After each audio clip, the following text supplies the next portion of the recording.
Here we go. Digital Adel back with another Hoops Profile Beyond the Backboard podcast for you with my co-host, Matt Hanifan. How are you doing today, Matt? I'm doing good, man. I'm doing good. How about you? I am out of my mind in mock draft madness. We did our own mock draft the other day, and now we're doing another mock draft by going through someone else's. We're going to be all up in Gavoni's business. Because I believe him and Jeremy Woo were the one that did this mock draft for ESPN, their latest mock draft as of June the 10th. And we are going to critique it to high heaven. No, I'm just joking. We're going to go through it. I'm sure it's good stuff, but we may have differing opinions and we'll share it. We're really looking for you to send us, you the viewer, send us your mock draft so we can talk about them live on air prior to June 25th. So if you want to be part of the show, this is how you do it. Let's get into it. The very first pick is shocker, man. Next. Stunner. Like we don't need to go through this. I'm sure that the people out there want to know who the first pick is, Matt Hanifan. Who? Oh, it's Cooper Flagg. Shocking. And you know what else is less shocking about that? That Gavoni or Woo, whoever made this pick, worked in Luka Doncic in the write-up. I mean, it's easy money. Easy money to connect those two and talk about those two in the write-up. I would have done the same thing. Let's see who the number 2 pick is. Can anybody guess? Dylan, no. Whoa. Okay, no, this is team need versus best value. Oh, is that what that is? What they're doing. Oh, yes. Team need versus best value. Cooper Flagg was both. Yeah. All right, so Gavoni fills the biggest need. Con Knipple is the biggest need at number 2 for San Antonio. And he thinks surrounding the stars, Wemby, Castle, and Fox, with shooting would be the best fit. Do you agree, Matt Hanifan? I do not agree. Ooh, talk to me about it. I think shooting, it's like a 1A, 1B. I think the 1A for them is finding a way to like have a backup big. Yeah. And so, like, in this like, not to say I would draft Kaman Malawatch too, but I also wouldn't draft Knip. Like, like, if I'm thinking, like, their biggest need, I think their biggest need is a backup big behind Wemby and potentially someone that you can play alongside him in that front court. And you either look to Newell or you either look to Malawatch, someone of that ilk. And so that, yeah, like, I mean, again, not that I think Knipple's not, like, obviously you can't have enough shooting, and they do need shooting in the sense that, like, Castle was a below average shooter last season. Yeah. De'Aaron Fox is a solid 3-point shooter. He's a good, not great 3-point shooter. Right. Obviously, we've seen Wemby, expand his range, and he's been, he was more efficient last year, I believe. Right. But they're still not, like, a great shooting team. Obviously, Vassell can shoot. Jeremy Sohan's not a good shooter. Like, so they do have some question marks there.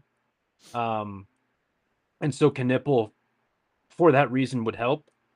But I just think it's a slight difference. You could talk me into either one, but I would say their biggest need is having getting a backup big. But with the number 2 overall pick, again, that's why they had.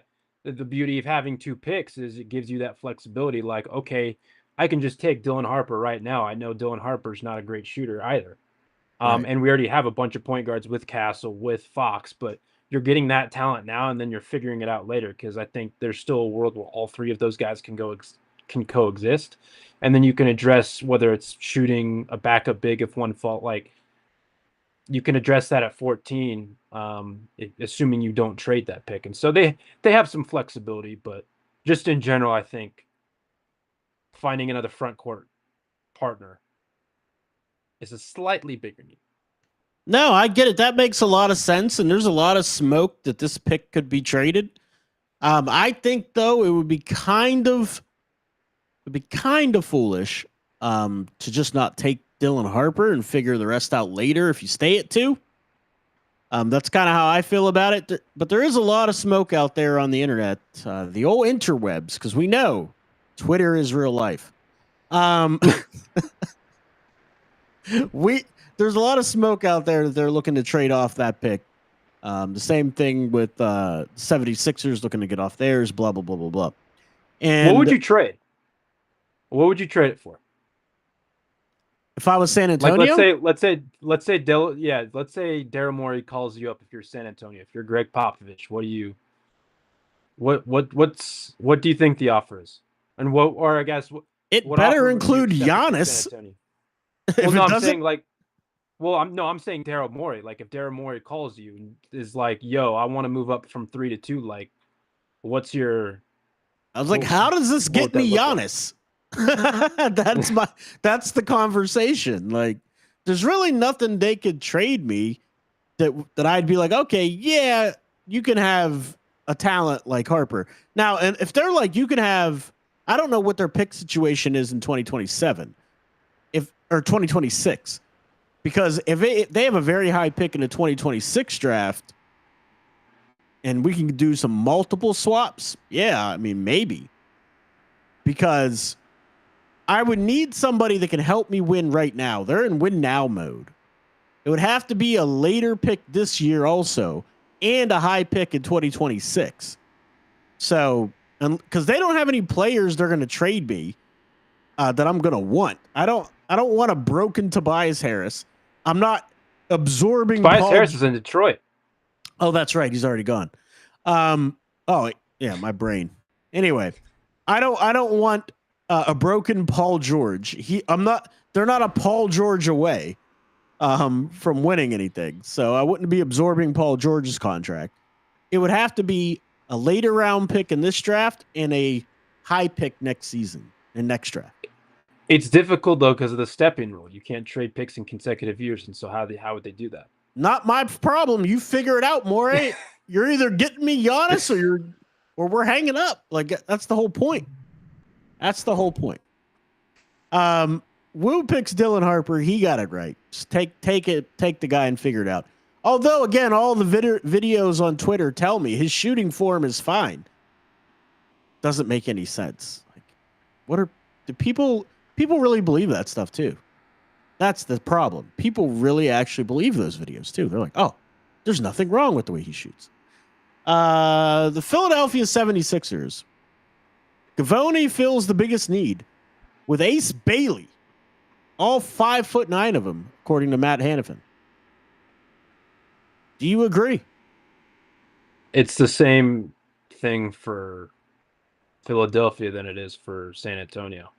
You're gonna need to find a contingency plan for Embiid if he can't stay healthy. 100%, man. 100%. Definitely the biggest need. Figuratively and literally. Figuratively and literally. And I don't know. I mean, the best value being VJ Edgecombe, maybe.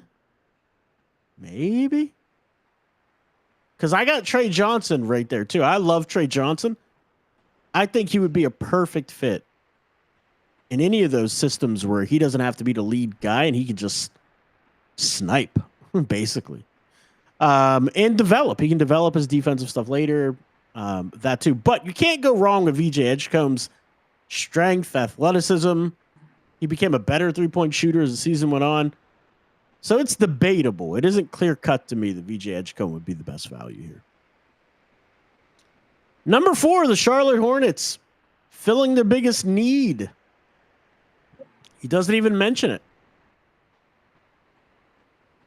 Oh, it says Harper. Wait, but how are they getting Harper? Well, trading up? He's just saying the pick that fills the biggest need potentially in that range. So they just trade up. Yes. Harper's not falling to 4. This is such a weird way to go about this. That's all right. Is he even the biggest need for them, though? Wouldn't Trey Johnson or VJ Edgecombe fit better since LaMelo Ball is ball dominant? I was gonna say, I think VJ is the better fit. I mean, I get it's splitting hairs, but I think VJ fits better. VJ or Trey fits better than Dylan. Absolutely. But that's assuming that you keep LaMelo. Yeah, that's. I don't think true. they're going to trade him, nor do I think you're really going to get a whole lot back. But in the chance that you do trade him, then yes, Harper would be the better option, I think. Okay. But Woo's best value is Con Knipple.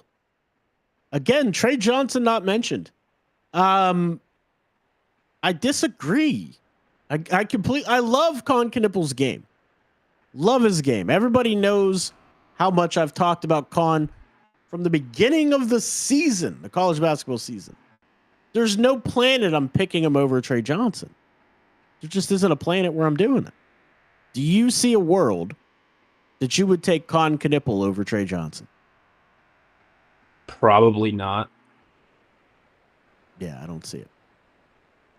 Let's see what he says. While there's a case for Bailey's upside, being difficult to pass up here, Knipple arguably has a better chance to reach his full potential. I could see that. Number 5, Gavoni feels the biggest need with VJ Edgecombe. I guess. I mean, they got Collier. They have. We went through all the guards the other day. Keontae George. You got Colin Sexton, Jordan Clarkson. Who's the kid in the backcourt? Front court. They're developing. What was that guy? They're not really high on him. Cody Williams, that guy. I mean, Sexton and Clarkson they're both expiring. They're both. I'm guessing trade them. Yeah, please trade them. Wu says best value is Ace Bailey. He'd be a great value pick at 5. Yeah, he'd be a great value pick. He's a tough shot maker. I mean, him and Keontae George on the floor at the same times would be clunky because they both like to shoot that thing. I don't know how many passes are going to be going around. Isaiah Collier is going to have to be finding the matchups. At 6, Gavoni has the biggest need for the Wizards. Come on, Malawach. Good Lord. Come on, Malawach and Alex Sarr. Holy crap. You're telling me. You just have to hope that you would have to hope Sarr's shooting improves. Or Malawach's. Yeah, or one both. of them. Or both, considering that none of the other players could shoot all that well. No. Good luck scoring inside, though. That's a tall task. Whoa, man. Wu says the best value. Come on, Malawach. They agreed on something. I don't like this draft anymore. They agreed. Disqualifying. The New Orleans Pelican. While you generate my content for me, Gavoni says Trey Johnson is the Pelicans' biggest need. I actually agree with this 1,000%. 1,000%. Yeah. Because with DeJounte Murray, you need a shot maker in that backcourt. And with McCollum, obviously, we know he had some issues staying healthy for a lot of his career. He's a smaller guard. And let's face it, he's on the back 9. You know, he's not putting from the first tee. And so you could put VJ Edgecombe in there. You pair him with, they got a full rebuild on their hands. But you got Messi, a hard roll guy. You got DeJounte Murray, long wingspan. You got a lot of length in your backcourt and shooting. I like it a lot. Zion, Trey Murphy, Herb Jones.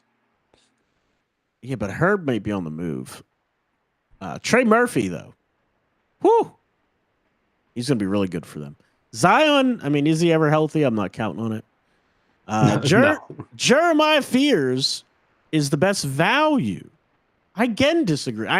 I know they can't keep picking the same player, but Trey Johnson would be the biggest need and the best value if you can get him at 7.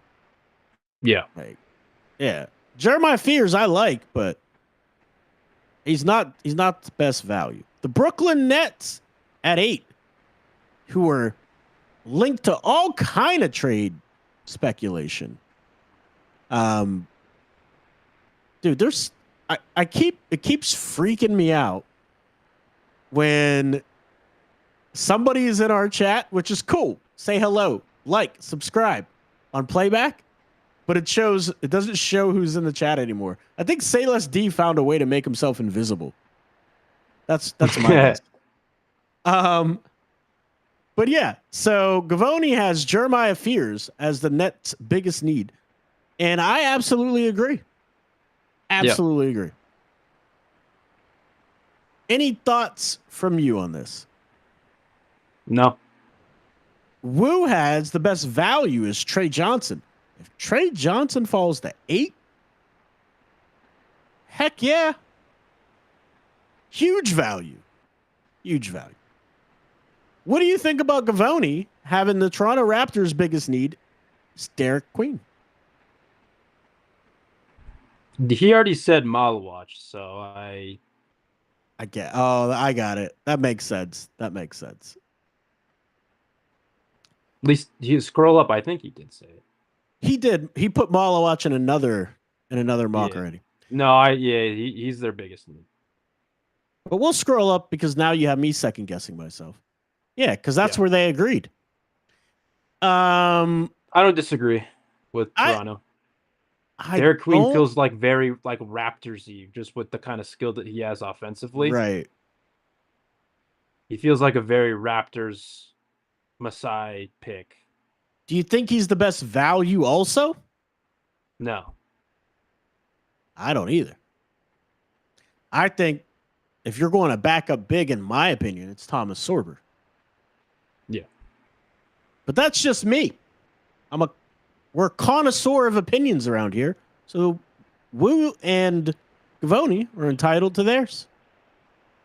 At number 10, Gavoni has the biggest need.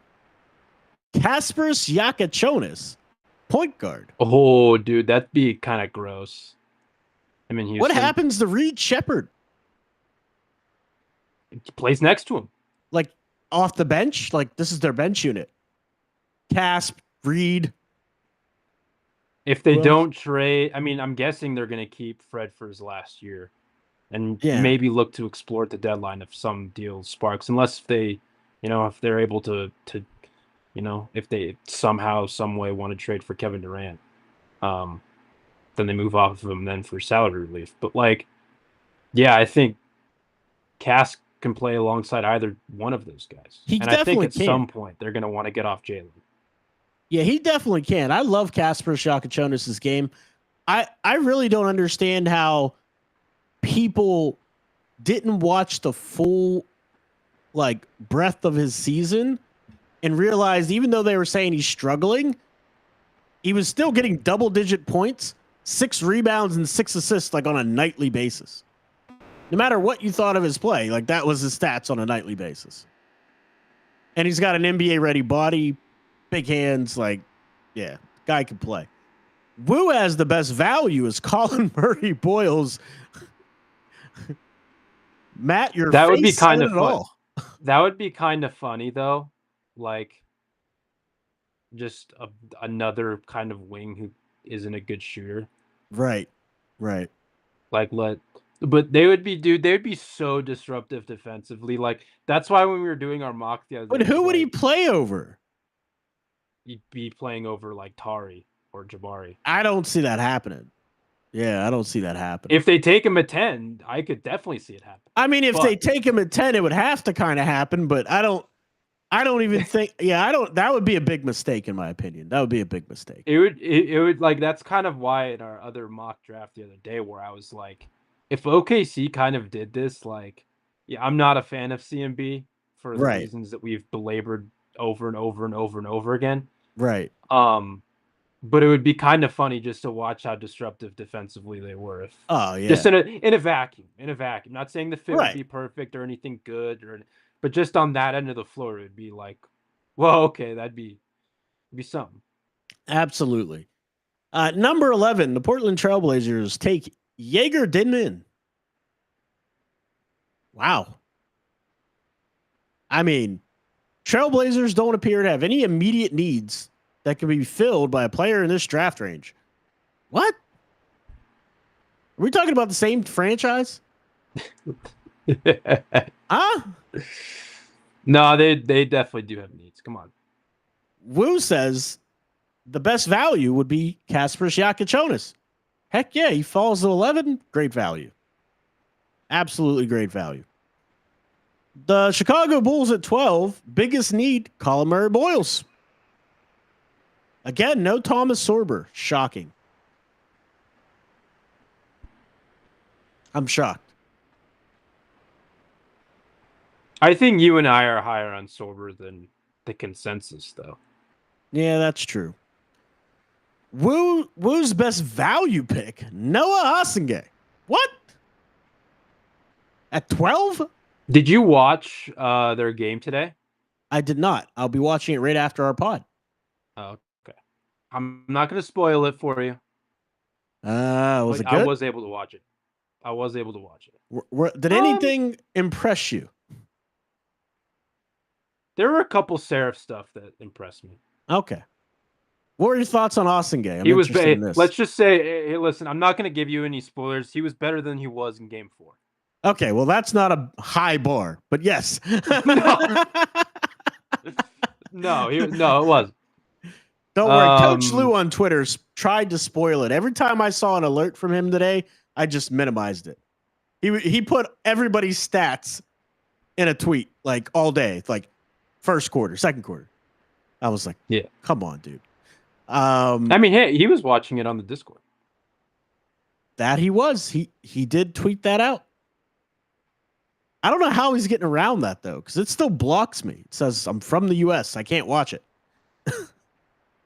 Even when I found a YouTube stream. Oh, you found a separate stream. Okay, gotcha. Copy. I found a YouTube. I mean, I don't know what he was using. I was just using a YouTube stream to watch it. So, with that being said, do you think this is wise from the Chicago Bulls to take either Boyles or Osengay at pick 12? No, I don't like it for really either of them. Yeah, I can kind of see it for Boyles. I think Osengay is still a little too raw for. He's super raw. That's what I don't understand about people that are talking to me about no Osengay. Like, he can shoot when he doesn't have to move an inch. Like, if he's just standing still, he can shoot. Otherwise, he's always off balance, like jumping sideways, leaning left or right. And then he's not really a big, and he's not really have good enough handles to be a small forward. So, like, what is he? He's he's gonna have to get a lot bigger, and he's gonna have to modify his skill set because they use him in kind of a weird way. But I think in a perfect world, he's a 4. Yeah, but I think he has the body type and frame of a 3. Yeah, he's gonna have to get bigger, and that's like part of like. I think it's gonna take a couple years for him to you really see like what he actually is, just because he's super skinny. Now this next one, and they play him in a role that skinny players don't play in. For them specific, I'm not saying that's how he's going to be used. Like, they use him a lot in like the post and whatnot. I don't think that's how he's going to dribble. I don't think that's going to be how he's used at the NBA level, just given how offenses operate today. But he's still going to have to get bigger because he's just going to get pushed around, especially defensively. Like he does right now in Germany. He just gets pushed around all day long. Number 13, the Atlanta Hawks taking Joan Behringer. I love Joan Behringer. They do need a backup set. They do need a long-term starting center type. This is as high as I've ever seen Joan Behringer predicted to go. Like, I know this For a isn't a need. prediction, but it is filling a need. And he does have the physical tools, and Gavoni mentions that as well, to really fill out and develop into like a mobile big that can block shots, rim run. He has a nice touch around the basket. I really like Joan Behringer. Do I like him at 13? No. I don't like him above Sorber. Heck no. Woo's pick that gets the best value is Tamim. Trey Johnson insurance? You mean Trey Young? What did I say? Trey Johnson. Yeah, you Trey said Young Trey insurance. Yeah, Trey Young and insurance. Trey Johnson on the Hawks. You heard it here first. Oh, that would make me so sad. But it would be bananas for the Hawks. Holy crap. Him and Trey together, like, wow. Yeah, that'd be fun offensively. Really fun offensively. Let's see here. Number 14, the Spurs back on the clock. Carter Bryant would fill their biggest need. You want to double up on shooting? I mean, his shooting, I think, is good, but I don't think it's going to be like 40% in the NBA. I mean, I think he's going to be like a 34, 35%er, which isn't bad to start. He was 38 last year, no? In college. I think he's going to be less than that in the NBA. Like, his shooting mechanics need some work. Like, they're not terrible, but they do need some work. And he plays 37.1. He plays offensively a little stiff-hipped. And same thing with his shot motion. His shot motion isn't fluid. It's a little stiff. But anyway, I like him. Wu also says this is the best value at 14. Have you seen Carter Bryant going at 14 anywhere? Yeah. Okay. I mean, still no Sorber. Gavoni at 15 for OKC. Biggest need, Noah Osenge. They don't have any needs. So this is a tough one. There's a biggest need. Yeah, if we're applying the Portland logic, this is a team that doesn't have any needs to address in this range. You know, that's the craziest thing in this article. He said Portland, they don't really have any needs. And then it comes to OKC. Disagree. And then it comes to OKC. Disagree. They got a big need. It's funny, man. Wu has Behringer being their best value. I mean, why not? If Behringer's on the board and they need a center, Sorber's off the board, of course. Yeah. The Orlando Magic at 16, the biggest need, Jace Richardson. You said that. Gavoni's biting off you. Hey, listen, man. Great minds think alike. I can't. Oh, there it is. I can't speak for myself or anything. And just like you, Wu says their best value is Will Riley. That's you like that too. I know you do. All right. Let's not get too carried away now. Too much dip in your chip, Adel. Too much dip in my chip. I almost want to do a Busta Rhymes verse there. The Minnesota Timberwolves. Biggest need. Danny Wolf. I like that. I was going to say, I kind of like that too, actually. Yeah, that's a perfect fit. Does what Naz Reid does, but a little bit better. I was going to say, like, both Randall and Reid have player options. Randall for, I think, 30-31 million. Reid for 15-16. Right. I don't remember what the exact figure was, but it was around that mark. If both of them opt out, and I don't know if sign-in trades will be conducted. I don't know if they're going to even try to move them before that, whether it's for Durant or anything like that. You know what I mean? I wonder if they actually do go with like a big that they can play next to Gobert here.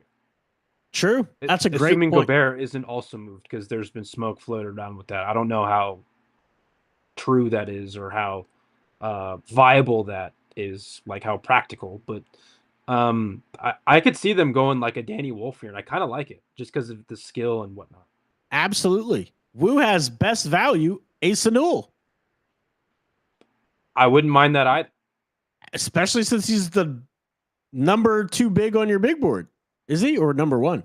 No, he's one spot ahead of Malawach. Okay, so he's your number one big on your big board. Again, it's like I have all three of them together. Like I have Newell. Right. I want to say I'd have to look at it again because I haven't looked at it since we last did it. Right. I have Newell, Malawach, and Sorber back to back to back. Right. They're so all I could wake up tomorrow. I could wake up tomorrow being like, you know what? I kind of like Malawach, or I kind of like Sorber. I don't know. I still haven't. That's what I have it at right now. That's my analysis, but we'll see come June 25th what it actually. You've not cemented it in your mind yet. I gotcha.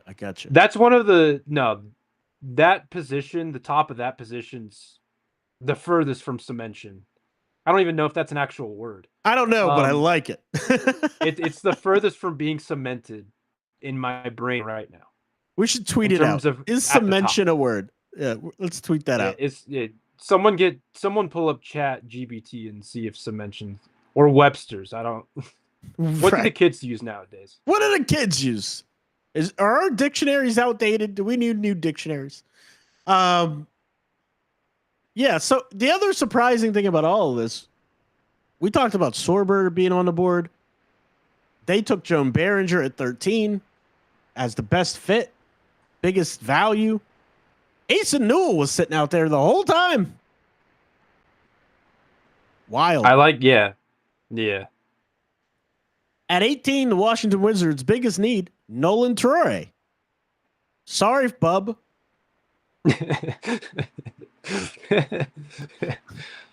Sorry. To the bench you go, I guess. Nolan Traore, biggest need. And man, these words got to cut like a knife. The Wizards don't have a surefire starting caliber point guard they can point to on the roster currently. Wow. They ran like a 3-guard lineup last season, right? Bub Carrington, Bilal Coulibaly, Jordan Poole. AJ Johnson somewhere in there. AJ Johnson's on the bench. I don't like this for them, actually. Don't like this for them at all. But if that was their best value at 18, I would. Heck yeah, it's a great value for Nolan Traore. It's good value. I think their biggest need's shooting. Well, their best value happens to be Liam McNeely. Like, there you go. Let's see if Liam McNeely doesn't have to handle the ball as much as he did. Is that Corey Kispert? No, I'm just kidding. Number 19. Why do we need Corey Kispert when we have Corey Kispert at home? That's right. A picture of Liam McNeely. That's right. You trade Kispert away as soon as you get that pick because it's like we don't need you anymore. We have the next you. We have new Corey Kispert. Yeah, we have new Corey Kispert. It's just Liam McNeely. The Brooklyn Nets, Cavoni has their biggest need. This doesn't make any sense. As Liam McNeely. They need shooting. Yeah, but I mean, they need a lot of things. They need a lot. A lot. They need a lot. That's my thing. Like Liam McNeely, who cannot handle the ball at all, can't. He's not going to get to the rim in the NBA at all. No. He's going to need somebody to create for him. Like Cam Thomas isn't passing him the ball.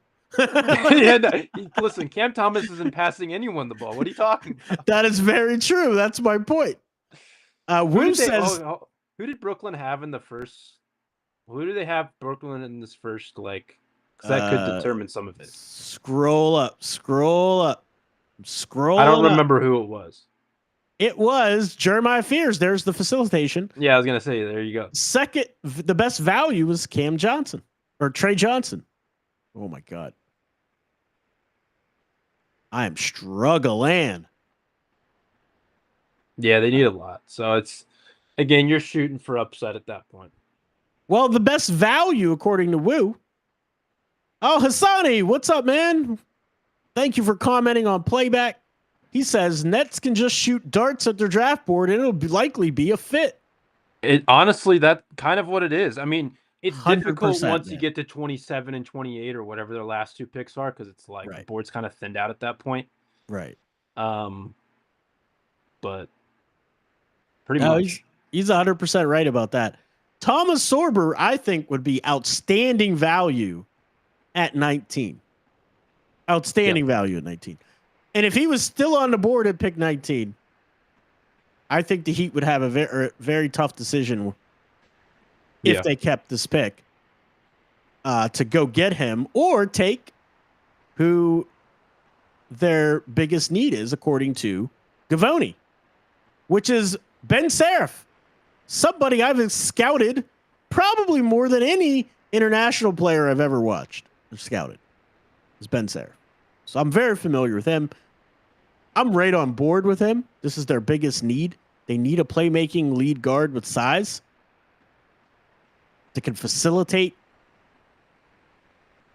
Got a lot of room to grow along with young Kel'el Ware, Bam Adebayo. I mean, I guess Tyler. I love watching Ben Seraph manipulate defenses. Oh, he's so good at it. Now, one thing I will say I saw on his tape in these playoffs that came to light. I saw it in earlier games, but it wasn't as prominent because the competition wasn't as good. He sometimes sees things before everybody else, but will throw a bullet pass through traffic. And you can't do that at higher levels. Yeah, you Somebody can. just tips it hits an arm or whatever. It's either got to be a bounce pass or it's got to be over the top. You cannot throw chest passes through traffic. You will throw those like laser skip passes. Absolutely. Sonny says, I'm intrigued by Hugo Gonzalez for the Heat. Measurements are great. Would be a top 10 pick if he went to BYU. I love Hugo Gonzalez, but the problem with his stock, he never plays. He never plays. He's played 5 minutes a game for the season, and he played one half in the playoffs. That was it. And Hassani, I'll have to push back on you. I think Seraph does play with pace. He does play with, but I think he's actually really good with pace. The problem with Seraph is when he gets to the rim, he's not physical. And sometimes he's too enamored with just putting the ball above his head, using his height to try to shoot, and he gets his shot blocked when he should just make that corner pass. I also don't love Seraph's, like, the more I watch him, the more I notice this. He's not explosive at the rim. No, he's not. He's definitely and so not. That's the fact that that he's too crafty for his own good sometimes. Right. Not that it's a bad thing, but like you have to learn how to finish through contact to the next level.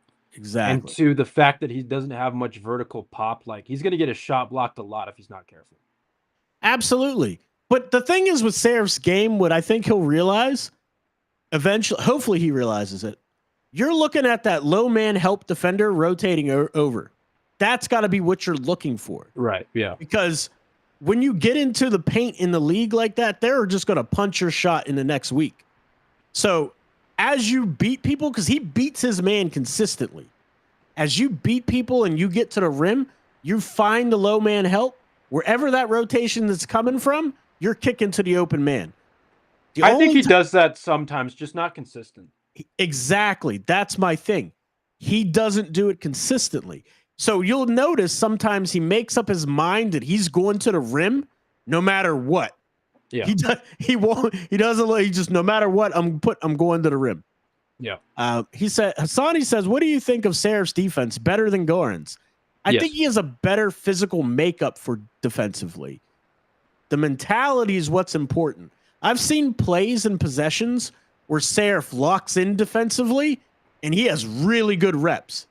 I see other times where he stands straight up and down and gets blown by because it's a mentality, a want-to, and a discipline. It's a discipline to always be in that stance and wanting to do it.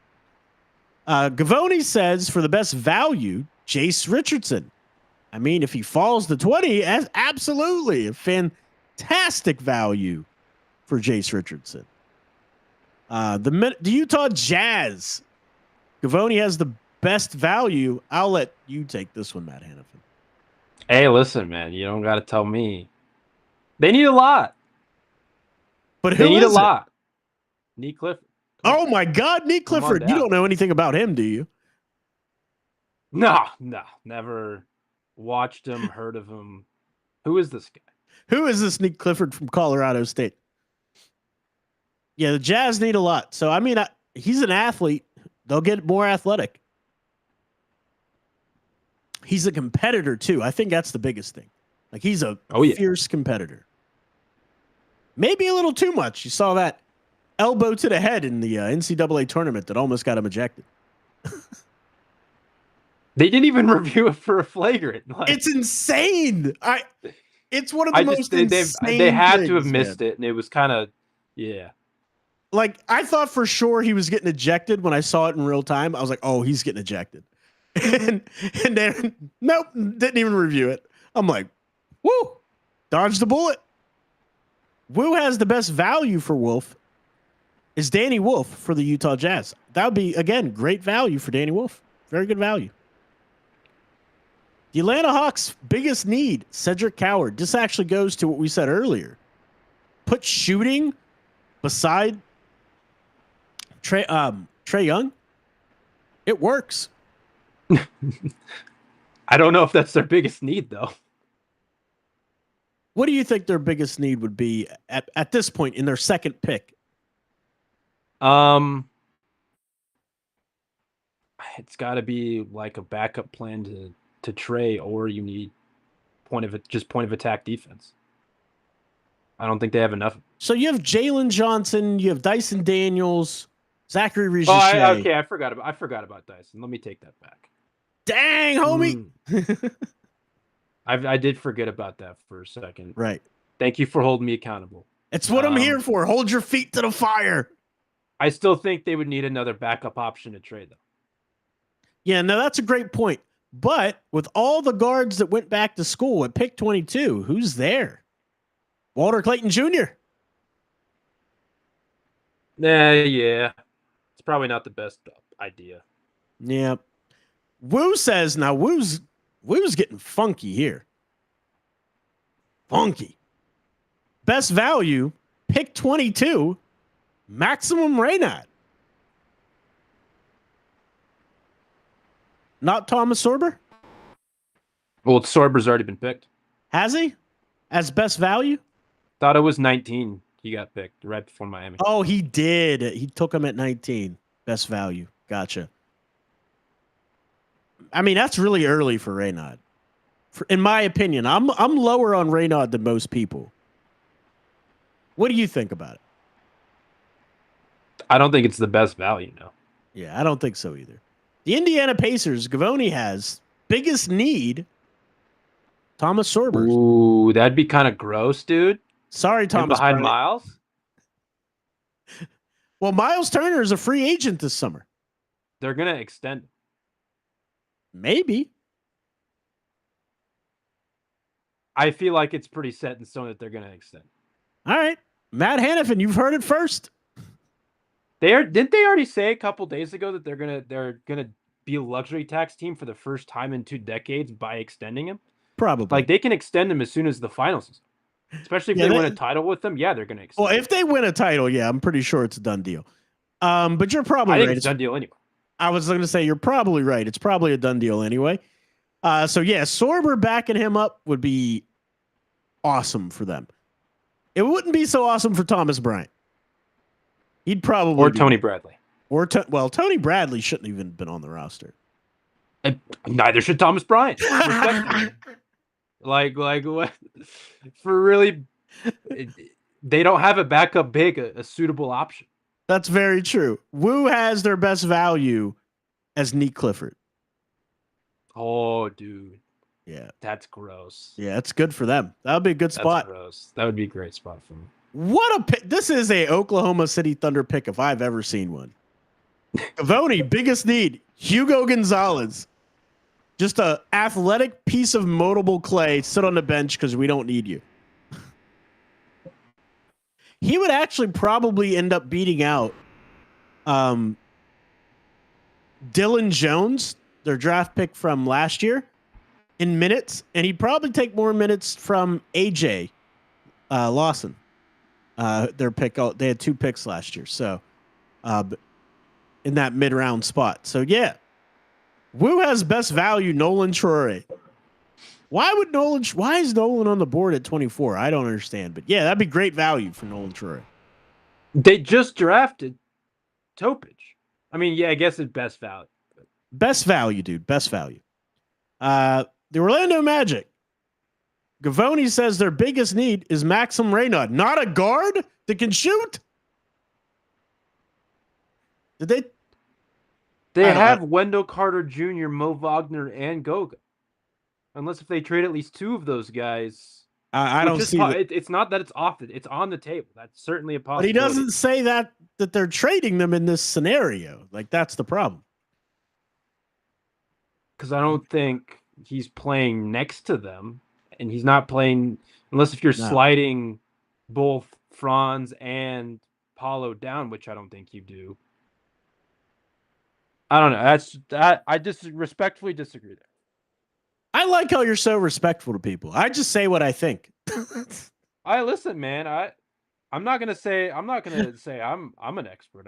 I have thoughts and opinions, but you're an expert around here about Hanifan.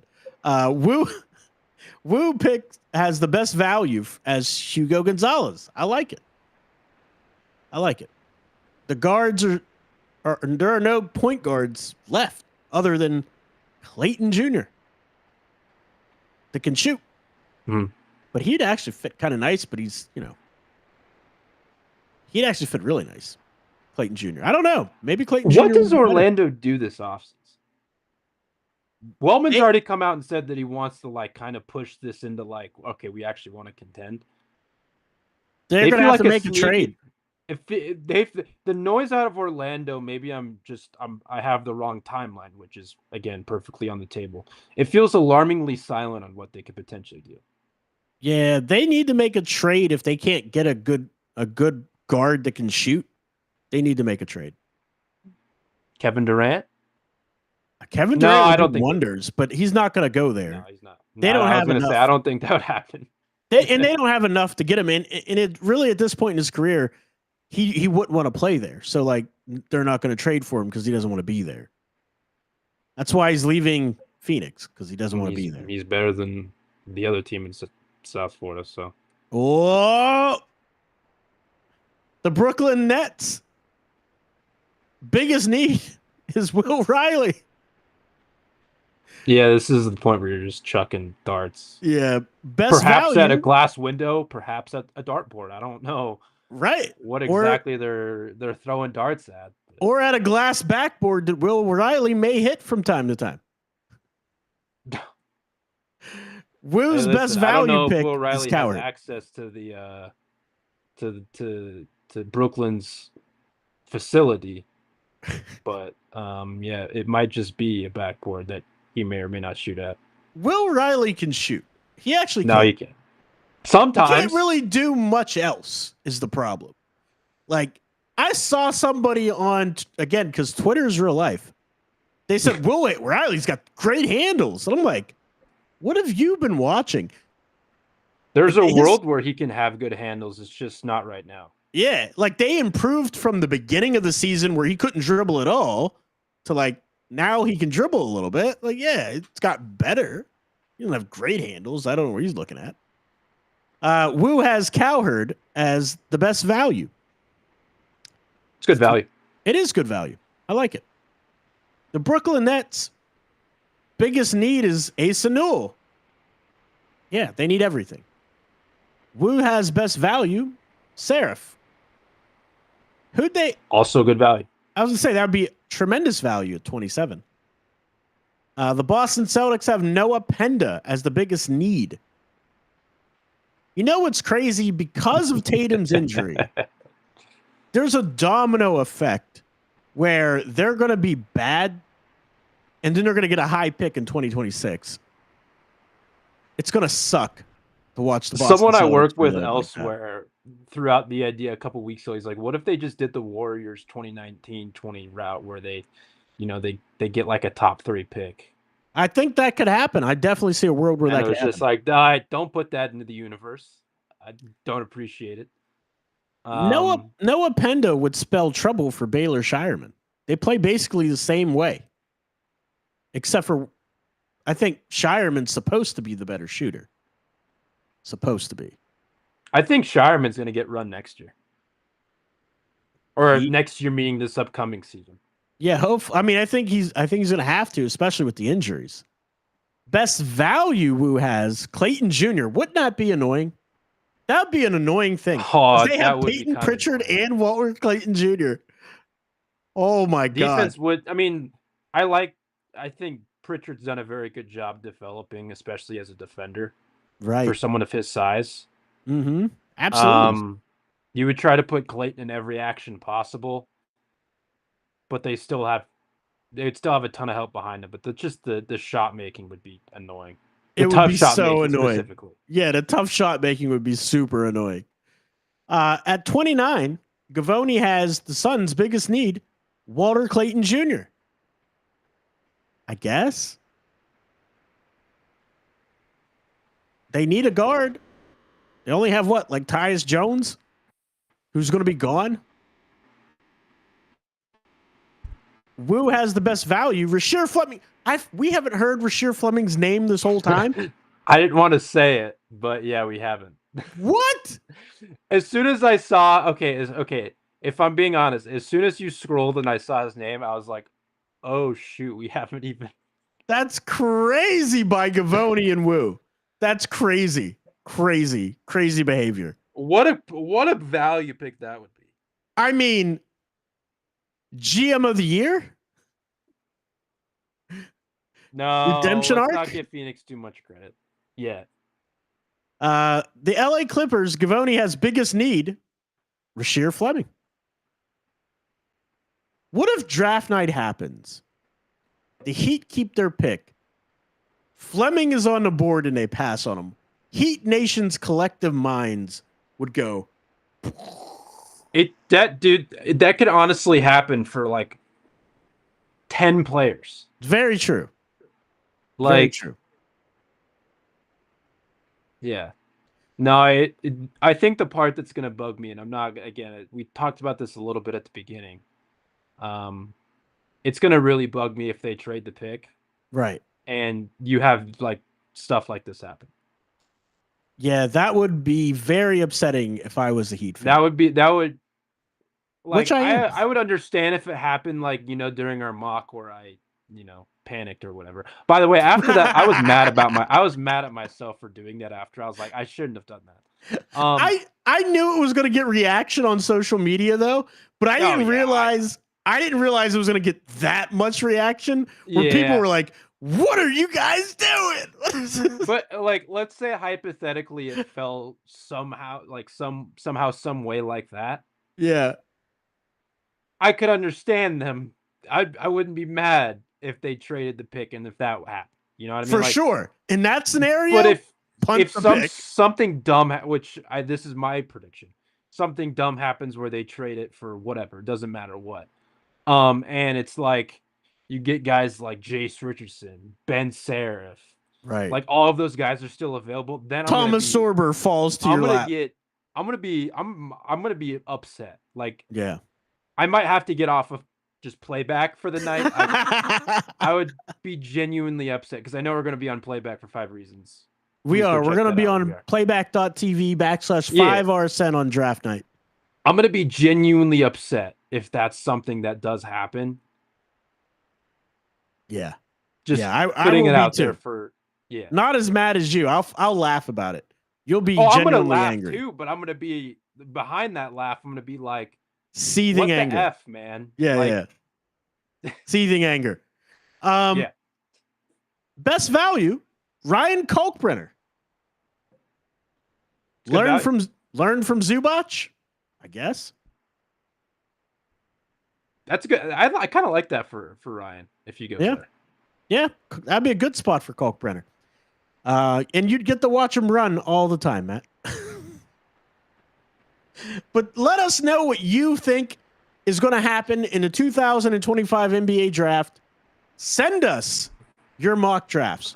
I'm Digital Adel. You can find me on Twitter under that. If you want to send yours to Matt, you can tag him. You can add him. What's your handle, Matt? At NPH_824_. I have a lot of bad tweets. No. I don't tweet as much as I used to, but which is I think probably the last healthy. couple of days I've broken my element a little bit.